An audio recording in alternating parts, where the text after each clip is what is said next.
Sa bawat gubat at kabundukan na pwedeng puntahan, lahat ng ito ay merong tagapagbantay.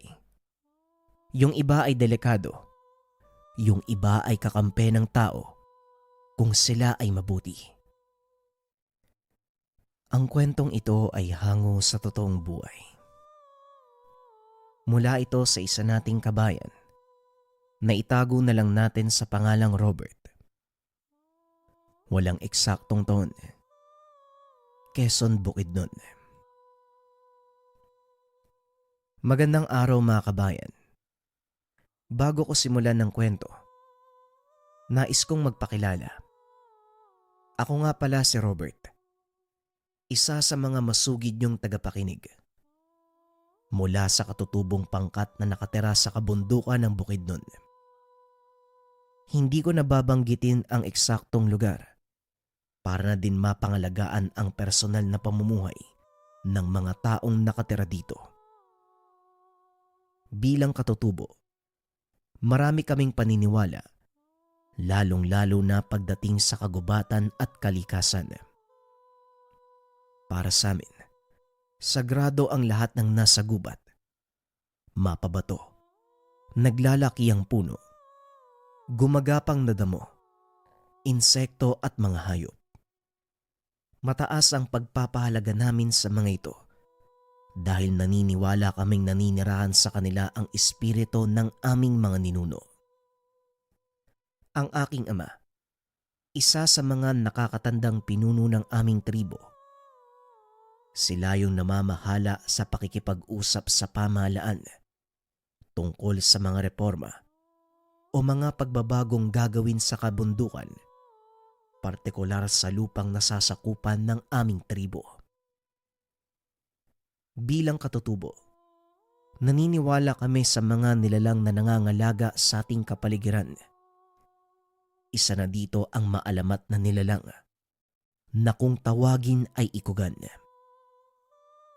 Ayon sa alamat, ang nilalang na ito ay makahawig sa malaking unggoy na may mahabang buntot, malalaking kamay at paa.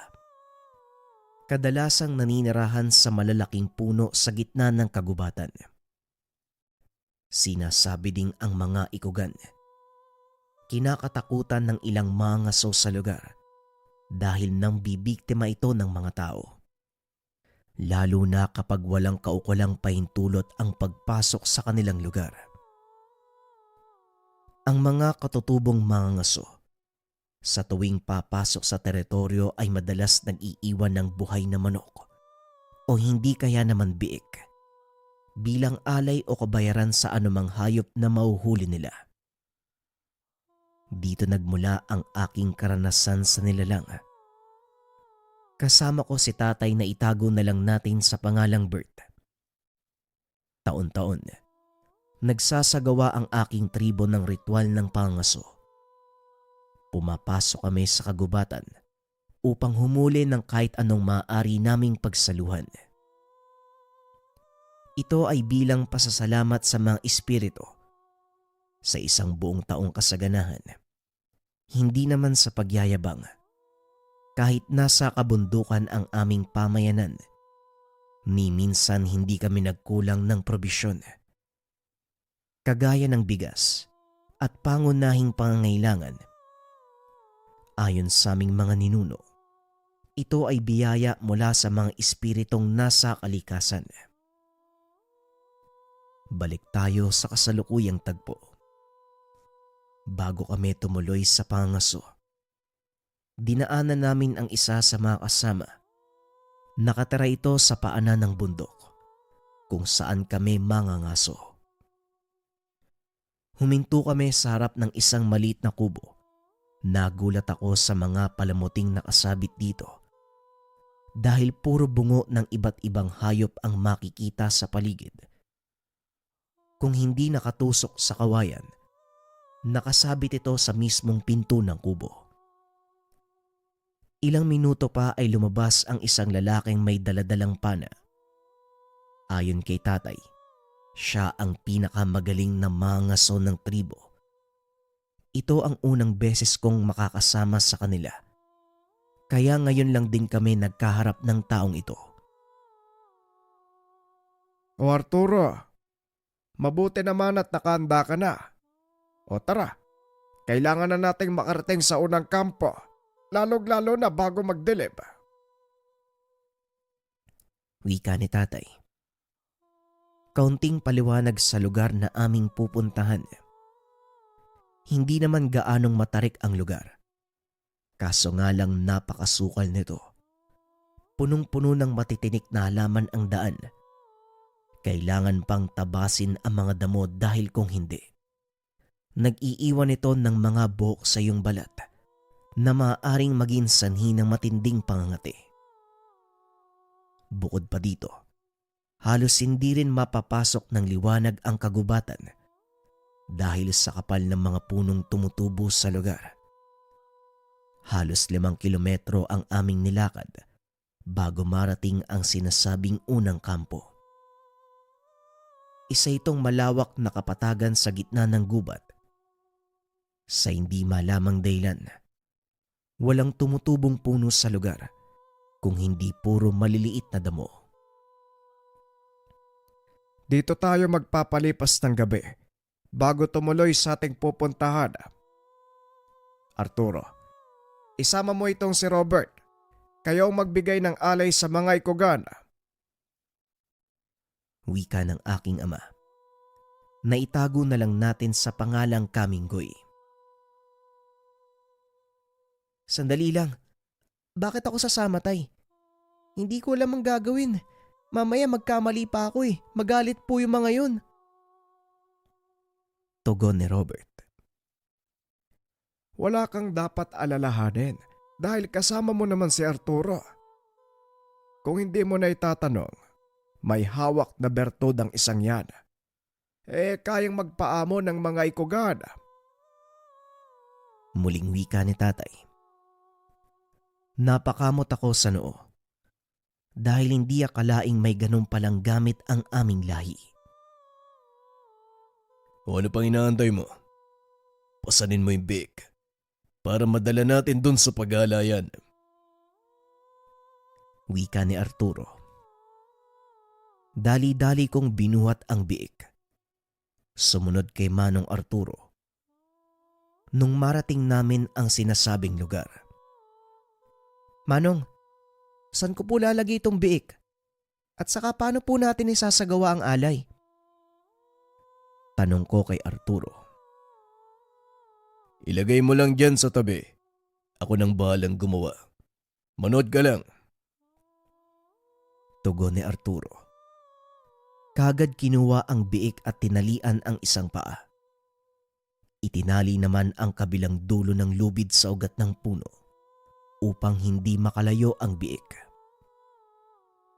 Matapos niya itong gawin, inaya niya akong bumalik kung nasaan sina tatay.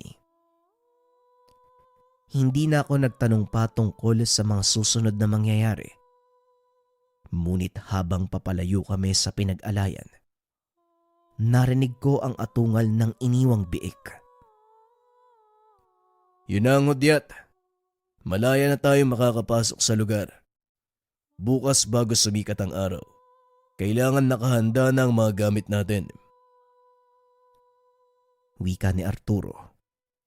Ngunit ang nakakapagtaka, wala sa kanila ang nagdala ng baril. Pawang sibat at pana ang sandatang gagamitin nila sa pangangaso. Ipinaliwanag naman ito ni Arturo. Napag-alaman kong hindi pwedeng gumawa ng ingay habang nangangaso. At kahit naroon kami sa unang kampo, napansin kong napakatahimik ng grupo. Kaya naman kagad na akong natulog. Madaling araw pa lang ay ginising na ako ni tatay. Inabot sa akin ang mga lubid. Ikaw ang magdala ng mga lubid. Huwag kang hihiwalay sa amin at baka kung ano pang mangyari sa'yo. Wika ni tatay. Nakasunod lang ako sa kanila habang papunta kami sa lugar kung saan mangangaso. Pagkarating doon, saktong pasikat na ang araw. Dahan-dahang naglakad si Arturo paakyat ng burol. Sinabihan ako ni tatay na maiwan sa kinaroroonan dahil baka manibago daw ang mga usa sa amoy. Magsipulasan. Nanatili ako doon habang isinasagawa nila tatay at Arturo ang pangaso.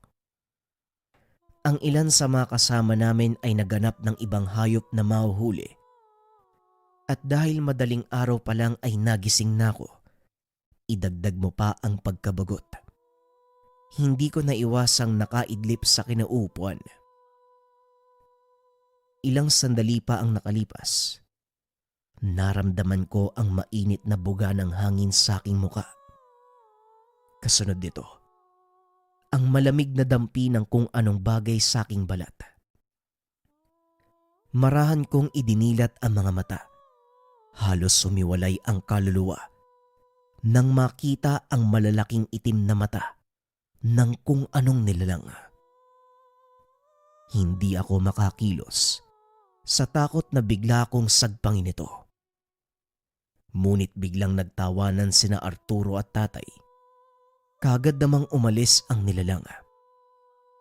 Tumakbo ito papunta sa likuran ni Arturo. Ipinulupot ang buntot sa katawan nito. Yan ang napapala ng mga tutulog-tulog. Huwag kang mag-alala. Kaibigan ko siya. Wika ni Arturo.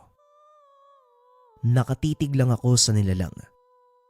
Saka pa lamang napagtanto na ang sinasabing kaibigan ni Arturo, isang ikugan. Hindi ko magawang ibuka ang bibig ng mga sandaling iyon. Tila ba may kung anong pumipigil sa akin para magsalita. Nakatitig lang ako sa nilalang habang nakikipaglaro ito kay Arturo at tatay. Maraming tanong sa aking isipan ng mga oras na yun at sa hindi maipaliwanag na dahilan, hindi ko ito mapakawalan. Ilang sandali pa ay nagdatingan na ang ilan sa aming mga kasamahan. Muling umakyat sa puno ang nilalang. Nakakamangha ang pagkilos nito na sa kabila ng makakapal na dahon ng punong tinitirhan, hindi ito gumagawa ng kaluskos. Nanatili akong nakatingala sa puno habang pinagmamasdan pa rin ang dalawang matang nakatitig sa akin. Nang mawala ito, saka pa lamang ako nagkaroon ng lakas ng loob para kausapin si Arturo. Naupo sa tabi nito. Nung umpisa ay nagdadalawang isip pa. Ngunit laking gulat ko nang si Arturo na mismo ang nag-umpisang magtanong. Alam ko, marami kang gustong sabihin sa akin, Robert. Maraming katanungan ang pumapasok sa isip mo. Isa na dito, kung paano kong napaamo ang ikugan. Alam mo, hindi naman sila kasing hiwaga ng inaakala natin eh. Simpleng unggoy lang din sila. Mas matalino nga lang at marunong sumunod sa taong may hawak nito. Wika ni Arturo habang ipinapakita sa akin ang itim na bagay na hugis pangil. Ano po yan, Manong? Pangil ito ng isang amahang ikugan o yung pinakamalaki sa kanilang lahat. Alaga yun ng tatay ko nung nabubuhay pa siya. Iniwan niya tong pangil na to kasama yung ikugan. Nung namatay siya pero ilang araw lang din ang nakalipas. Namatay na din yung ikugan eh. Kaya ngayon, ako na ang nangangalaga sa kanila. Pagpapaliwanag ni Arturo. Ayon pa sa kanya, ang itim na bagay na ipinapakita sa akin, isang uri ng bertud. Nagpapasunod sa mga ikugan. Ipinahawak niya sa akin ang pangil. Biglang nag-ingay ang paligid. Nagtanong ako kung ano ang ingay na yon. Ang sabi ni Arturo, mga ikugan ang may gawa nito. Bakit po sila nag-iingay? Dahil ipinahawak ko sa ibang kamay ang bertud. Kagad kong ibinalik sa kanya ang itim na pangil. Unti-unting tumahimik ang mga nilalang. Ilang minuto pa ay nag-aya ng umuwi si tatay. Nakuha na din namin ang pakay. Wala na kaming gagawin pa sa lugar. Pagdating sa aming baryo, sinalubong kami ng mga tao. Tuwang-tuwa ang mga ito dahil sa nahuli naming mga hayop. Kagad silang naganda para sa kapistahan na gaganapin sa mismong gabing iyon. Talagang hindi tayo pinapabayaan ng mga espiritu. Taon-taon nating ginagawa ang ritual na ito, pero patuloy pa rin tayong binibiyayaan.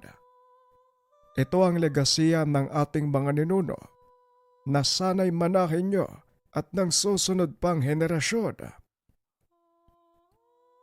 Wika ni tatay.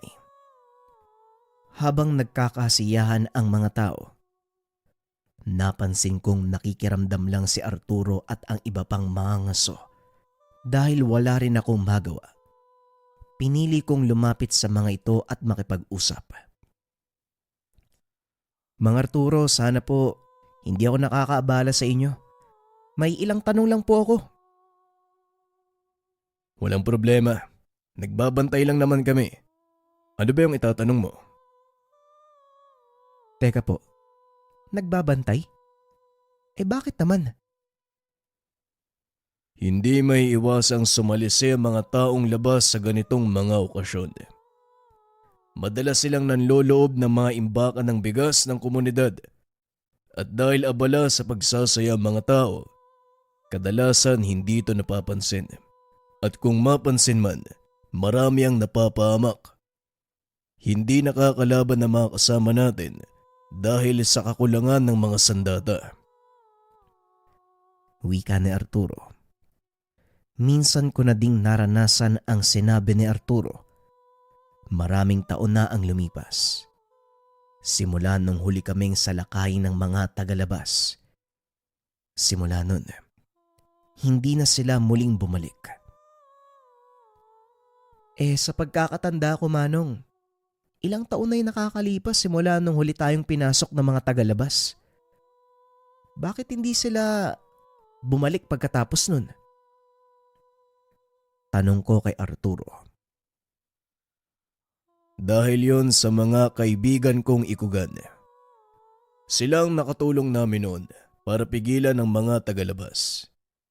Dahil sa takot siguro, pinili na lang nilang wag magpakita, hindi na bumalik dito. Kaso nga lang mas mabuting wag magpakampante, lalo ngayong umabot na sa puntong limitado ang kanilang kilos sa kapatagan. Kaya ang mga taga-bundok ang kanilang pinagdidiskitaan. Tugon ni Arturo. Kinuha ko ang pagkakataon para magtanong tungkol sa mga ikugan. Gusto ko lang pong malaman, paano pong napunta sa tatay niyo ang pangalaga sa mga ikugan? Tanong ko sa kanya. Ang mga ikugan, kagaya lang din ng mga sigbin. Ang pinagkaiba lang nila, ang mga sigbin ay nangangailangan ng mga sisidlang tirahan, samantalang ang mga ikugan naman, hindi. Simula nun, katuwang na sila ng tribo natin, ngunit ang mga ninuno ko ang kauna-unahang nakakuha ng bertud nila. Simula nun, sinusunod na ng mga ito ang anumang may hawak ng pangil na itim. Pagpapaliwanag ni Arturo. Hindi po ba mapanganib ang mga ikugan? Hindi ko alam kung saan nanggagaling ang mga katanungan. Ang tanging nasa isip ko ng mga sandaling iyon, makilala ng lubusan ang mga nilalang na nangangalaga sa aming tribo. Sila ang pinakamabangis na nilalang sa gubat, Robert. Kaya sila kinakatakutan dahil ang makapal nilang balahibo hindi tinatabla ng anumang sandata. Pero gaya ng lahat ng nilalang, may kahinaan din ang mga ito. Yon ang kanilang buntot. Sa oras na mahawakan mo ito, manghihina sila. Pero napaka-imposibleng mangyari nun dahil mabilis kumilos ang mga ikugan. Tugon ni Arturo. May ilang bagay pa itong sinasabi, ngunit nawala na rin sa aking isipan. Bigla akong nakaramdam ng antok. Hindi pa man natatapos ang kasiyahan, pinili kong pumasok ng kubo at matulog. Kaso nga lang hindi pa man nagtatagal. Binalot ng mga sigawan ang paligid. Kasunod nito ay ang mga alingaw-ngaw ng putok ng baril. Dali-dali akong lumabas at sumilip sa labas ng kubo. Nanlaki ang mga mata nang makita ang grupo ng kalalakihang pinagbababaril ang ilan sa aming mga katribo. Tumatawa pa ang mga ito habang pinagpapapatay ang mga katutubo. Dahil sa sobrang takot, hindi ko nagawang lumabas ng kubo. Ngunit biglang may sumipa ng pintuan. Nakahinga ko ng maluwag nang makita si Tatay at Arturo pala ang may gawa nun. Bilisan mo, lumabas ka ng kubo at magpunta sa gubat. Lahat ng kalalakihan, pinagpapapatay nila. Wika ni Tatay. Tinignan ko ang nangyayari sa labas. Nakita ang ilang kababaihang nakaupo sa lupa habang napapaligiran ng mga kalalakihang armado. Ano po yung maaari nating gawin? Tanong ko sa kanila. Sa ngayon, kailangan muna nating umalis bago nila tayo mahuli. Sa susunod na natin pag-usapan ng mga gagawin pag nasa ligtas na lugar. Tugon ni Arturo. Dali-dali akong lumabas ng tahanan at nagpunta sa kagubatan. Nakasunod si Tatay sa akin, ngunit hindi ko alam kung saan pumunta si Arturo. Huwag kang mag-alala kay Arturo. Kaya niyang pangalagaan ang sarili niya. Isipin mo ang kaligtasan mo. Wika ni Tatay. Nang mapansin ito na panay ang lingon ko. Nasusunog na ang aming baryo. Ilang sandali pa narating na namin ang ilan sa mga kasamahang katutubo. Halos pagsukluban ng langit at lupa ang mga ito. Habang pinapanood na matupok ang kani-kanilang mga bahay. Hindi ko akalain na sa loob ng mahabang panahon, muling babalik ang mga tagalabas. Naging panatag tayo na hindi na sila babalik pa. Kitang-kita ang panlulumo sa aking mga kasamahan. Ngunit biglang nabuhayan ang mga ito nang marinig ang malalakas na hiyawan mula sa kagubatan. Hindi nga ako nagkamali sa aking hinala. Sunod-sunod na nagtalunan ang mga anino mula sa kakahuyan. Mahaba ang buntot. Napakalaki ng paa at kamay. Nandito na ang mga ikugan. Ngayon pagsisisiyan ng mga taong yan ang pagbabalik sa baryo natin. Abala sa panonood ng mga tao, kaya hindi nila ako napansing pumuslit pabalik ng baryo upang panoorin ng malapitan ang mga nangyayari. Nakatago ako sa isang kubo, malapit sa pinakagitna ng baryo kung saan nakikipaglaban ang mga tagalabas sa hindi nila nakikitang kalaban. Napakabilis kumilos ng mga ikugan. Halos hindi ito masundan ng tingin ng pangkaraniwang mga mata. Dumadaan lang sa kanila ang itim na figura. Nagugulat ang mga kalaban dahil isa-isa silang natutumba. Nataranta ang mga tagalabas dahil sa hindi nakikitang kalaban. Habang tumatagal, unti-unting nauubos ang mga tagalabas. Hanggang sa napagpasyahan ng mga itong tumakas dahil hindi na nila kaya pang labanan ang hindi kilalang kalaban. Ilang sandali pa ay lumabas na si Arturo kasama ang pinakamalaking igugan. Nang masigurado kong ligtas na ang paligid, Lumabas din ako sa pinagtataguang kubo. Mabuti na lang at dumating tayo sa oras. Maraming salamat kaibigan. Maaari na kayong bumalik sa gubat. Wika ni Arturo. Kagad namang umungol ang malaking ikugan. Nagsipagpasukan sa kakahuyan ang mga ito. Bagaman marami ang nasirang kabahayan, masaya naman ang aming tribo. Hindi nakuha ang mga imbak na bigas.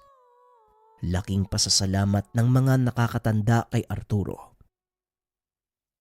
Kinabukasan, habang inaayos namin ang mga nasirang kabahayan, napansin ko sa mga gumuhong kubo ang katawan ng isa sa mga ikugan. Wala na itong buhay at may tama ng baril sa ulo. Putol na din ang buntot nito na tila sinadya. Dali-dali naming pinatawag si Arturo at nanlumo ito sa nangyari. Kung sino man ang may gawa nito, alam niya ang sikreto ng mga ikugan.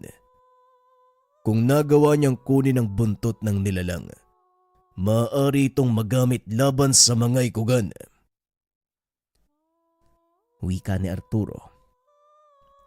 Nakita ko ang pag-aalala sa kanya ng mga sandaling iyon. Alam ko sa sarili na seryoso ang problema. Kung ganun po, ano pong pwede nating gawin? Tanong ko kay Arturo. Wala Robert. Kailangan lang ng iba yung pagmamatsyag dahil maaaring bumalik ang mga tagalabas. Tugon ni Arturo. Nung araw na yun, nagpasya kami ni tatay na bumaba ng kapatagan para bumili ng mga gamit na kailangan sa pag-aayos ng mga nasirang kagamitan.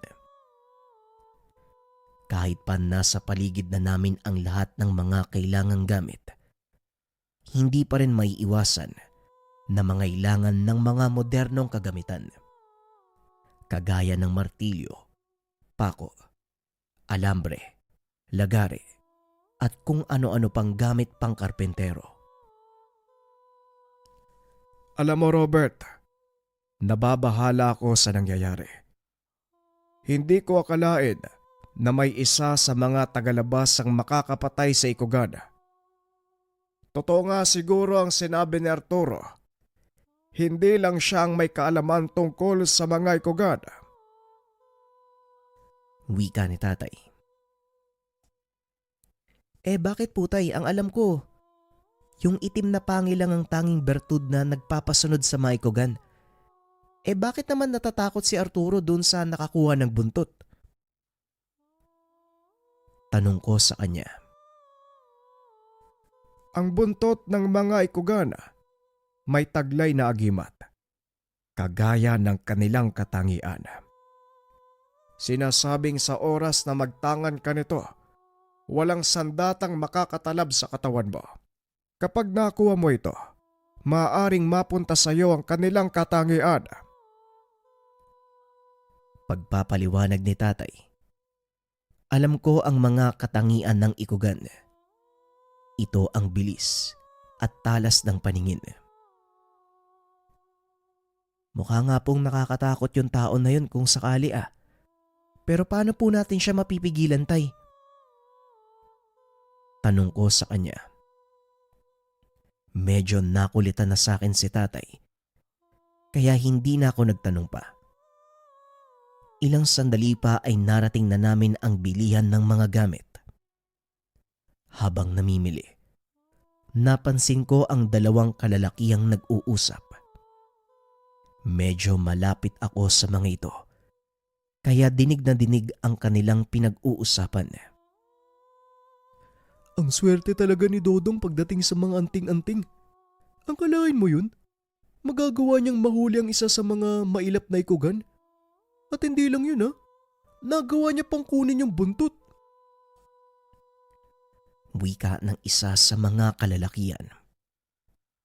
Ang mali lang sa ginawa niya, iniwan niya doon yung katawan ng patay na ikugan. Sa oras na makita yon ng kanilang mga kasama, siguradong hahanapin siya ng mga yon. Tugon ng isa sa mga kalalakian. Napagtanto ko na ang ginawang pagsalakay ng mga ito hindi para kunin ang mga imbak na pagkain, kung hindi ang paghuli sa ikugan. Nagpatuloy ako sa pakikinig. Nakapila pa naman ng mga sandaling iyon si tatay. Muling sinabi ng isa sa mga kalalakian na nakabalik na sila sa baryo para sa ikalawang pagkakataong makahuli ng mga ikugan. Bumili ng lubid ang mga kalalakian at ilang paldo ng lambat. Kagad kong nilapitan si tatay para sabihin ang narinig. Laking gulat ko dahil alam niya ito. Huwag kang magpalata. Alam ko kung ano ang plano ng mga yan. Kaya pagkatapos nito, bumalik na tayo sa baryo. Wika ni tatay. Dali-dali kaming naglakad pabalik sa baryo. Pagkarating doon, kagad kinausap si Arturo. Sinasabi ko na nga ba, yun ang plano nila. Salamat po Kaminggoy. Huwag kang mag-alala. Alam ko na ang gagawin. Kinagabihan. Matyagang nagbantay ang ilan sa mga katribo, ngunit walang dumating na kalalakian. Kinabukasan maagang pinulong ni Arturo ang mga mangaso at ilang kalalakian. Hindi sila sumugod kagabi dahil alam nilang naghahanda pa tayo. Abutin pa ng ilang araw bago sila sumugod at yon ang kailangan nating pagandaan. Wika ni Arturo. Inilahad nito ang mga plano sa mga kasamahan.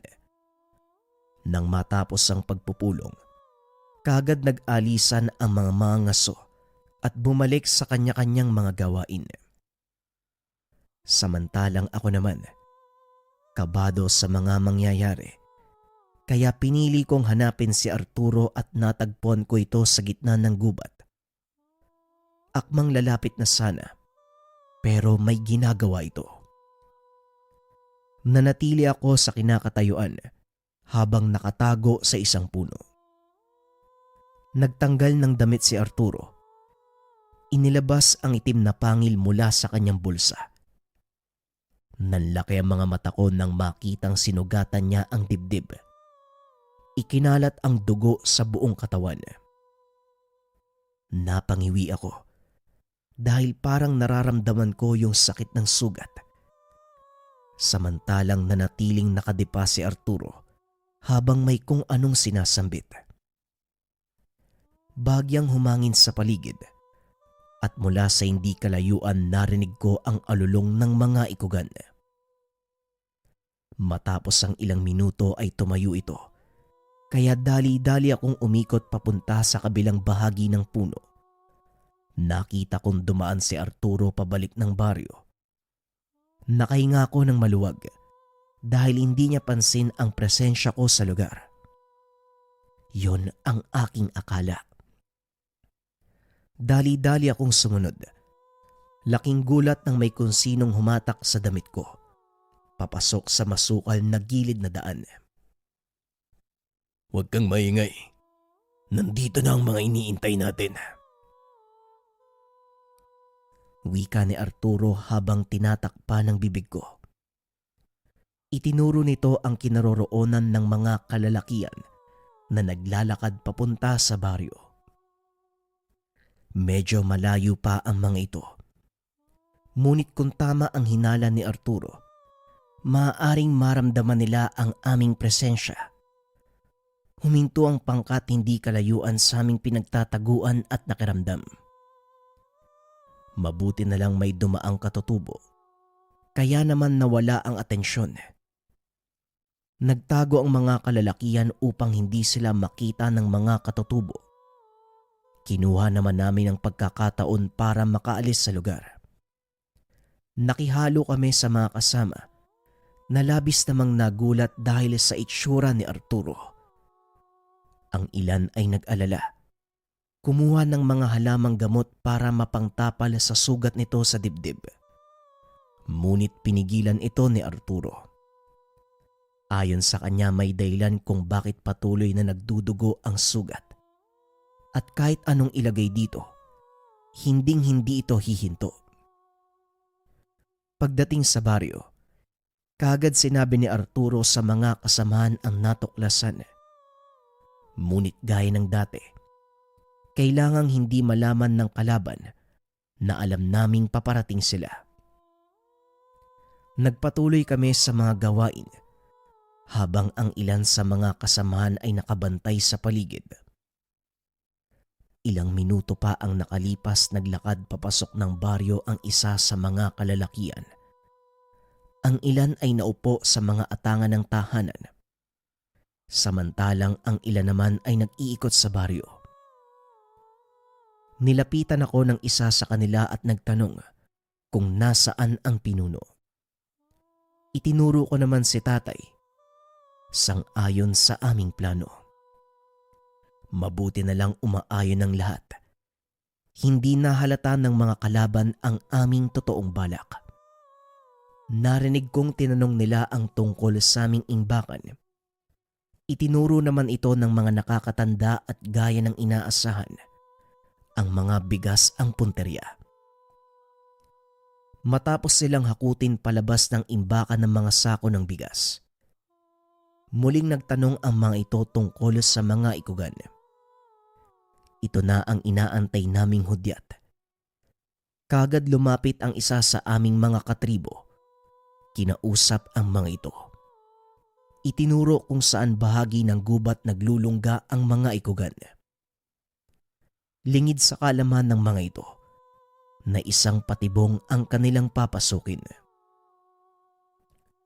Siguraduhin mo lang na hindi mo kami niloloko, ha?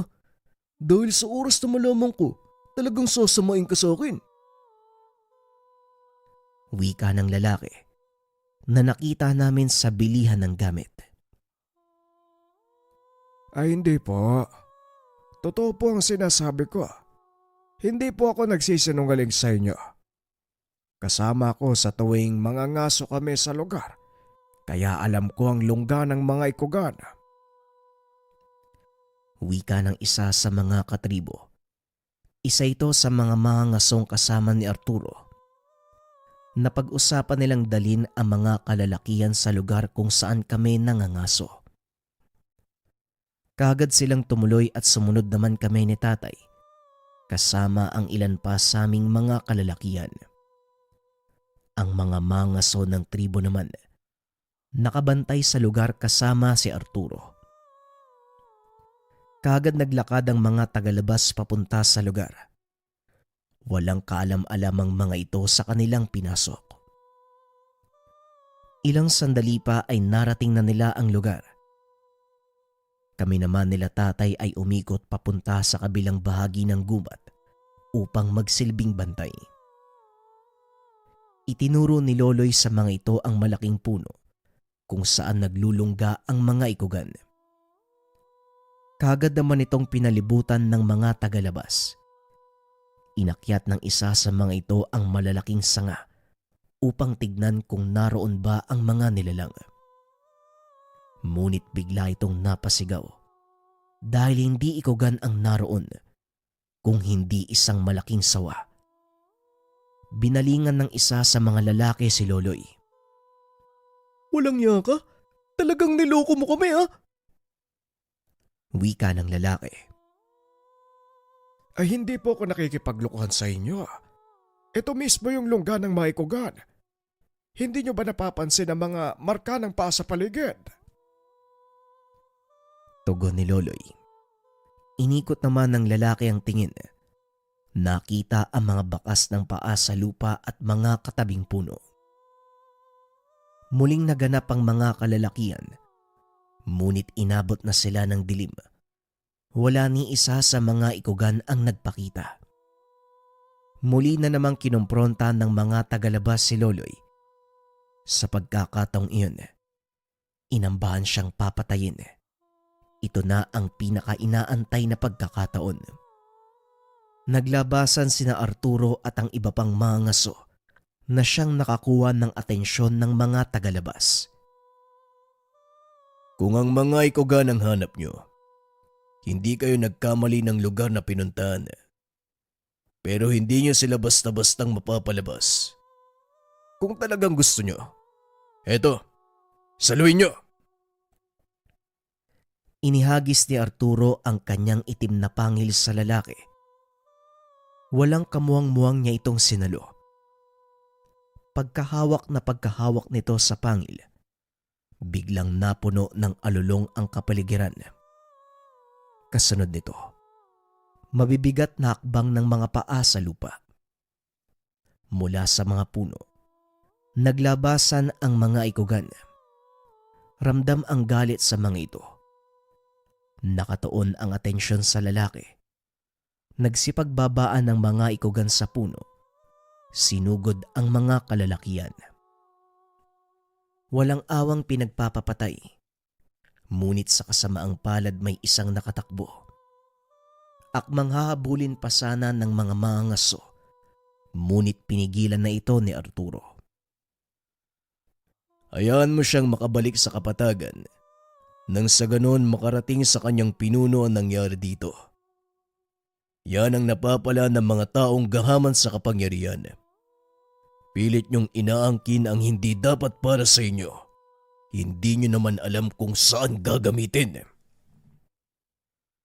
Wika ni Arturo, habang pinagmamasdan ang mga kalalakihang nilalapa ng mga ikugan. Matapos ang pangyayari, kagad na kaming bumalik sa baryo. Sa pagkakataong iyon, nakahanda na ang lahat ng mga kalalakian sa muling pagbabalik ng mga tagalabas. Paniguradong buong puwersa silang lulusob dito, lalo pat marami sa kanila ang namatay. Wika ni tatay. Kinausap nito ang ilan sa mga nakakatanda at si Arturo. Yan ang pinaghahandaan ko ngayon, Kaminggoy. Alam kong mangyayari ito. Kaya pansamantala kong pinalayo sa kanilang tirahan ng mga ikugan. Dahil alam kong mabubulabog sila sa oras na sumugod ang mga tagalabas.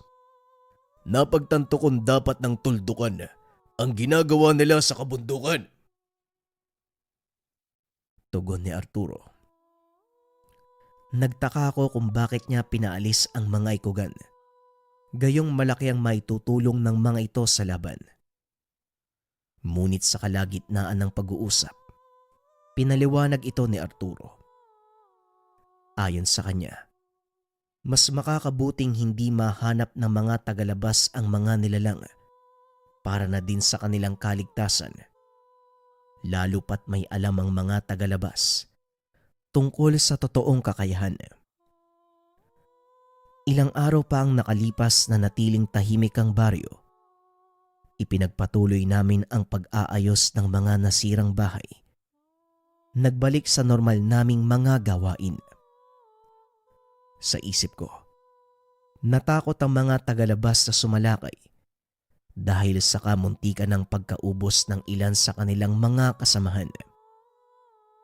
Kinuha ko ang pagkakataong ito para mas matuto pa ng kaalamang tungkol sa mga ikugan. Hindi naman naging maramot si Arturo sa itinuro sa akin. Dito ko napag-alaman na ang mga ikugan pumipili lang ng isang taong kikilalanin bilang Panginoon. At kahit hawak mo pa ang bertud nila, wala rin itong silbi kung hindi ka kikilalanin ng mga nilalang. Maliban sa bertud ng ikugan, ang buntot ng mga ito ay nagtataglay ng kakaibang kakayahan na nakakapagbigay ng lakas sa taong makakakuha nito. Iilan lang ang talagang nakakaalam ng tungkol sa ganitong bagay, kaya labis na nagtaka si Arturo na nakarating ito sa mga tagalabas. Hindi ko alam kung paanong nakarating sa kanila ang tungkol sa mga ikugan. At kahit anuman ang dahilan, kailangan pa rin natin silang pagandaan. Wika ni Arturo. Inakala naming hindi na magbabalik pa ang mga tagalabas. Ngunit mas malala pa ang nangyari. Makalipas ang ilang buwan ng katahimikan. Nang mga sandaling ito, abala kaming lahat sa pagtatanim ng palay sa mga kaingin. Nang mamataan ng isa sa aming mga kasama ang malaking grupo ng mga mangaso. At ang mas kinagulat pa ng lahat, kasama ng mga ito ang isa sa aming katribo na ang pangalan ay Nato. Dahil nasa malayo sina tatay, dali-dali ko silang pinuntahan. Nagtaka ang mga ito kung bakit ako humahangos. Anong nangyayari sa'yo? At saka bakit ka ba tumatakbo? Tanong ni tatay. Ipinarating ko ang sinabi ng isa sa aming mga kasamahan. Nataranta ang lahat. Dali-daling bumalik sa aming baryo upang maganda. Hindi kakayanin ng mga katutubo ang paparating na panganib. Sumakto pang nasa malayong lugar si Arturo ng mga sandaling ito. Walang ibang nakakaalam ng lokasyon, kaya walang nagangas na hangapin ang punong mangangaso. Alam ko sa sarili na hindi ako pwedeng tumunganga. Nasa panganib ang buhay naming lahat ng mga sandaling iyon. Kaya napagpasyahan kong hanapin si Arturo kahit alam ko sa sarili na walang kasiguraduhan ng gagawin. Isinugal ko ang pagkakataon. Tinaha ko ang daan papunta sa gubat kung saan madalas naglalagi si Arturo. Ngunit sa kasamaang palad ay wala ito doon. Sinubukan kong maganap sa paligid ng gubat, pero wala akong nakitang Arturo sa lugar. Hanggang sa hindi ko namalayan, nakarating na pala ako sa kabilang dako ng kabundukan. Pakapal ng pakapal ang gubat. Hindi na rin maganda ang pakiramdam ko. Dahil habang tumataas, ay siya namang pagkaunti ng hangin. Hinahabol ko ang hininga ng mga sandaling iyon hanggang sa tuluyan ng bumigay ang aking baga. Nawalan ako ng malay. Hindi na alam kung ano ang mga sumunod na nangyari. Nagising na lamang ako nasa isang maliit na kubo. Sinubukan kong bumangon ng marahan. Laking gulat ko dahil pagtingin sa sahig, nasipat ko mula sa siwang ang paanan ng puno. Napadungaw sa bintana. Napagtanto kong nasa itaas ako ng malaking puno. Anong ginagawa mo dito sa lugar na ito? Alam mo bang delikadong magpunta rito? Wika ng isang pamilyar na boses. Paglingon sa pintuan, si Arturo ang nakita kong nakatayo. Nasa panganib ang buong tribo. Paparating ang malaking grupo ng mga ngaso. Kasama nila ang isa sa atin. Pumasok ng kubo si Arturo at naupo sa tabi ko. Sigurado ka ba sa sinasabi mo? Isa sa mga katribo natin ang kasama nilang umakyat. Tanong ni Arturo. Oo Manong, hindi ako maaaring magkamali. Si Nato ang kasama nila papunta sa baryo. Teka, gaano katagal na akong walang malay? Tanong ko sa kanya. Mahigit 2 oras ka nang natutulog.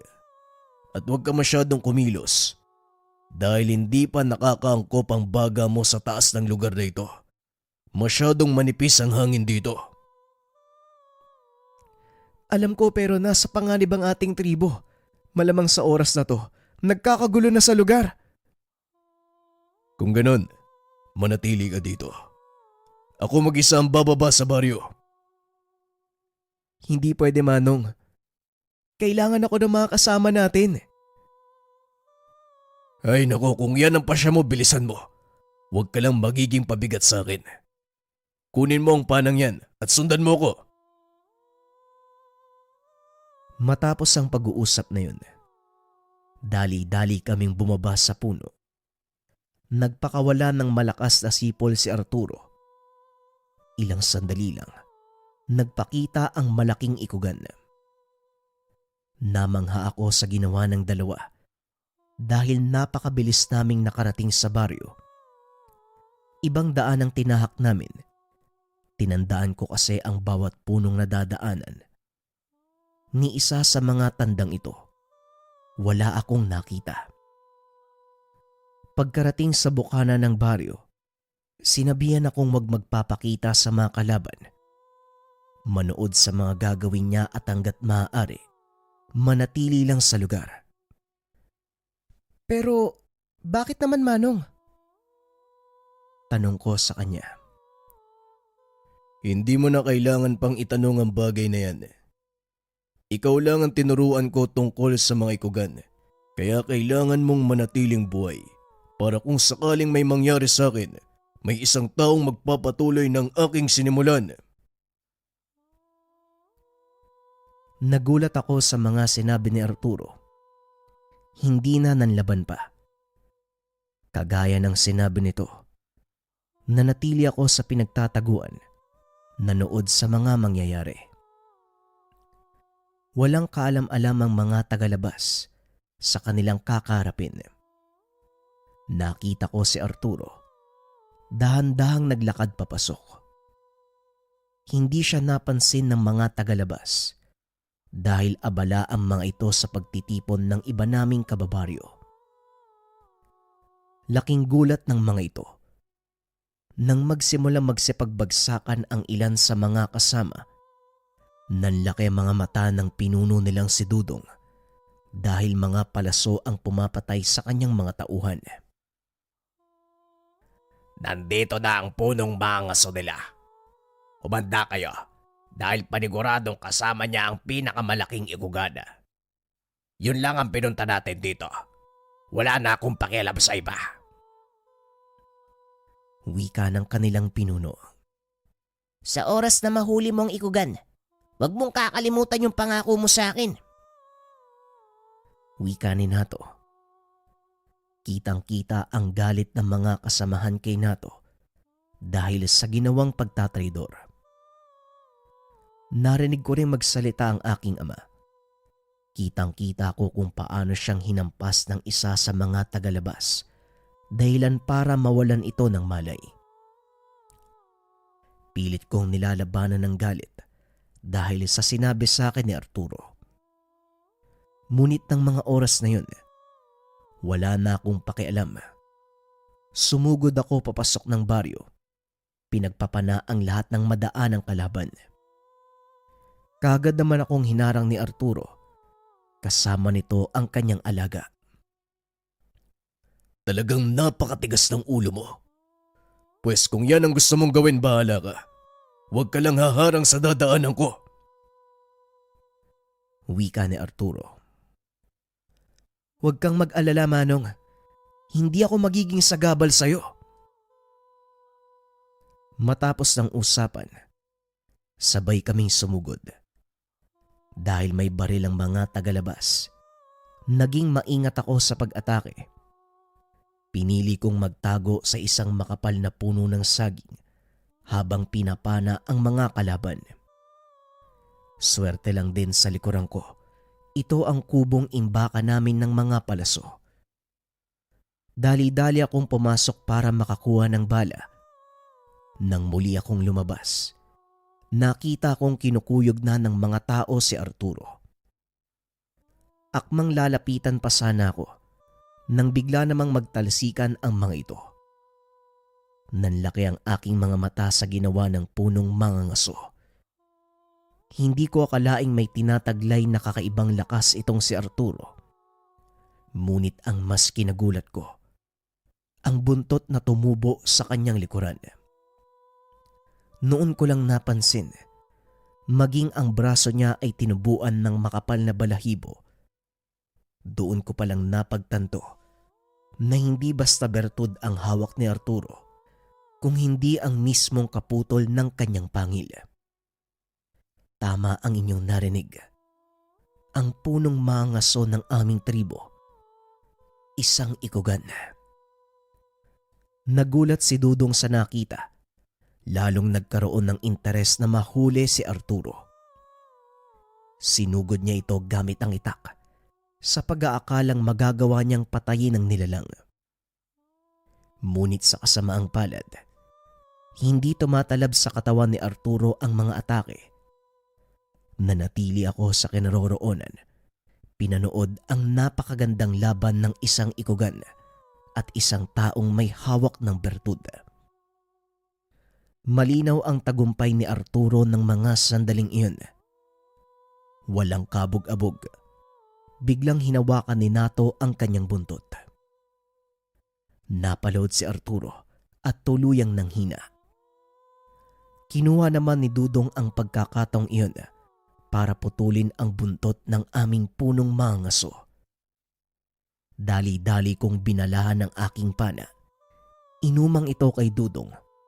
Walang pagdadalawang isip na pinakawalan. Sa kasamaang palad hindi ito tumalab, ngunit nagawa kong kunin ang atensyon nito. Walang ya ka. Talagang papatayin mo ako. Wika nito. Naglakad papunta sa aking kinakatayuan. Nataranta ko ng mga sandaling iyon, kaya hindi ko na nagawang maglagay pa ng bala sa aking pana. Binitawan ko ito at bumunot ng itak.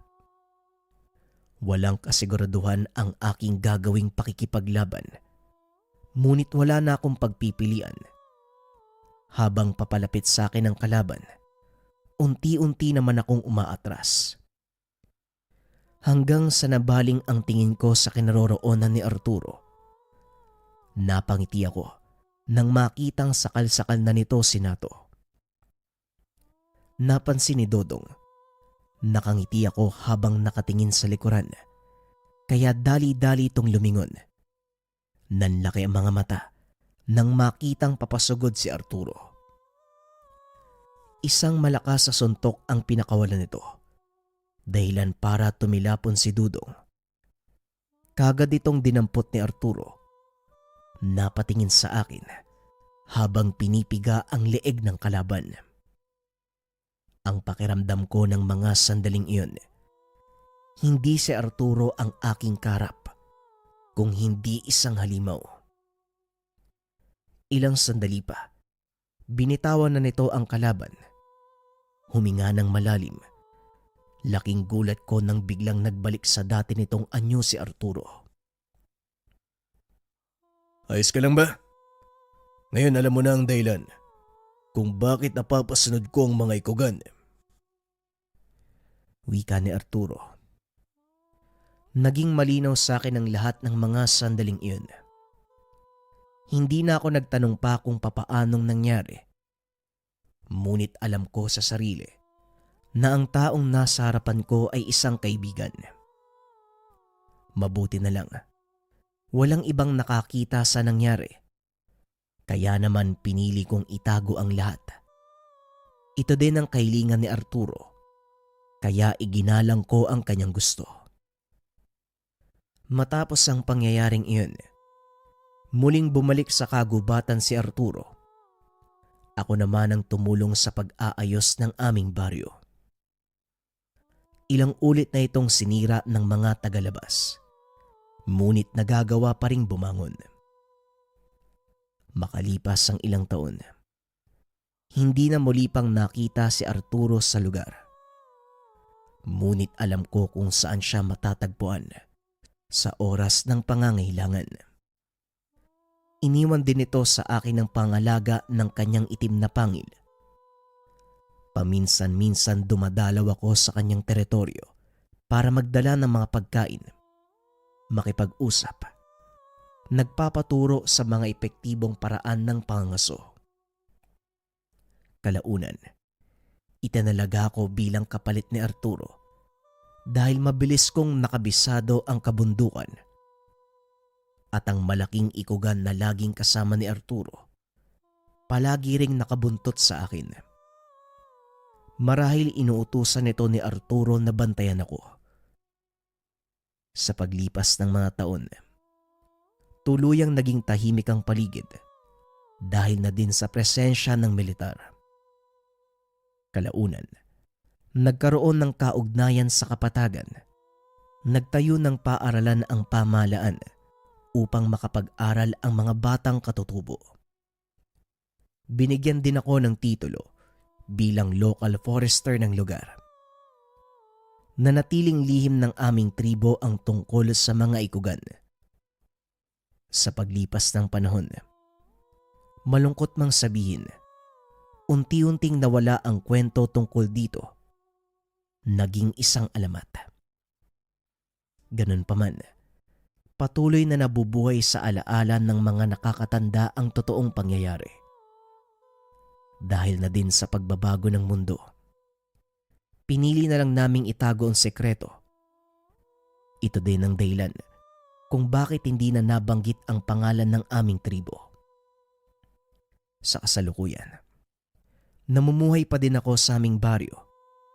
May sariling pamilya at patuloy na pinangangalagaan ang kalikasan. Malaking tulong sa akin ang naging karanasan para magampanan ang aking tungkulin. At ngayong nagkakaedad na, panahon na siguro para ipaalam sa inyong lahat ang totoong kaganapan, ang kwento sa likod ng maalamat na nilalang na minsang nabuhay sa aming kagubatan. Simula nang magkapamilya ako, hindi ko na namataan ang ikugan sa lugar. Wala nang nakaalam ng totoong pangyayari, kung saan sila napunta o kung nariyan ba sila sa gubat. Iisa lang ang alam kong totoo at nararapat gawin. Ipagpatuloy ang pangangalaga ng kalikasang nagbibigay sa atin ng buhay. Bagay na palagi kong pinapaalala sa aking mga anak na ngayon ay nag-aaral sa syudad para maging ganap na forester. Hanggang dito na lang ang aking kwento. Salamat sa pagbibigay buhay. Naway may natutunan kayong aral sa kasaysayan at alamat ng bertud ng ikugan.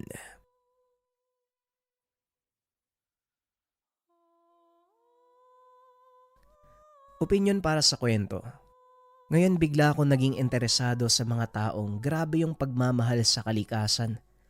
Madalas mga lokal, yung mga matatanda sa baryo. Or yung iba nga, talagang nag-aral pa eh. Hindi ko maiwasang maisip na baka meron silang karanasan o meron silang tinatago na kakaibang bagay kung bakit labis yung pagmamahal nila sa kalikasan. Malamang, kagaya ni Robert, minsan din silang naging tagapagbantay ng mga nilalang sa gubat. Kaya labis yung pagmamahal nila dahil alam nila yung sekreto ng gubat at kung anong kayang gawin ng mga nilalang sa mga tao. Kaya ba mga kabayan, may mga kaibigan ba kayo na sobrang magmahal sa kalikasan? Share nyo naman sa comment section. Maraming salamat sa suporta. Huwag kalimutan mag-like, mag-share at mag-comment. Malaking tulong yan sa channel. Salamat.